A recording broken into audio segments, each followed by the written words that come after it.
Now, the deer exercise is another one of the most important and fundamental exercises in the Taoist practice. And this really all evolved from shamanism, and the early shamans would be observing the animals and looking at their particular abilities, skills, and how the energy worked in the animal body, and trying to use that in the physical body.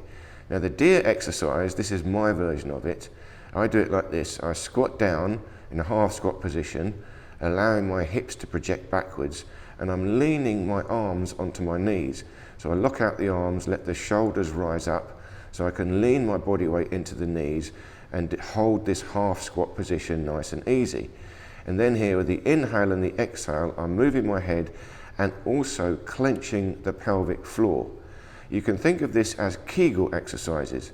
Now, the turtle exercise is about the head, and the deer exercise is about the base, the sacrum, the pelvis, the hip joint, the psoas muscle, and the pelvic floor. Really, it's about sucking energy up from the base of the spine up towards the skull, the head. And I'm doing a slight combination here. I'm using the turtle exercise a bit, moving my head, and I'm doing the deer exercise, which is really just Kegel exercises, clenching and releasing the pelvic floor. And when you do this, it creates a pump. It pumps the cerebrospinal fluid up the spine, and it activates the energy. It creates a circulation of energy up the spine and down the front. So after the exercise, you stand up like that and release it, ground yourself. So once more, you see, you squat down in this half squat position, lean on the knees, allow the hips to project backwards.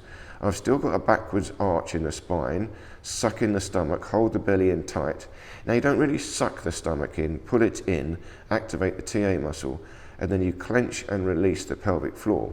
When you clench the pelvic floor, you inhale and look up like this, stretching up, and then when you exhale, let the head come down and relax the pelvic floor. You're creating a pump from the base of the spine up to the skull. This is really all about moving energy, moving fluid through the spine. So this again is a dramatic longevity exercise because it's the circulation of energy between the brain and the body. And they observed the deer because when you watch the deer standing around, you see they just clench and release the pelvic floor all the time. So the ancient Taoists, the shamans, realized that the deer were doing something very interesting, and they decided to practice that and copy it. Now I'm activating the spine a bit.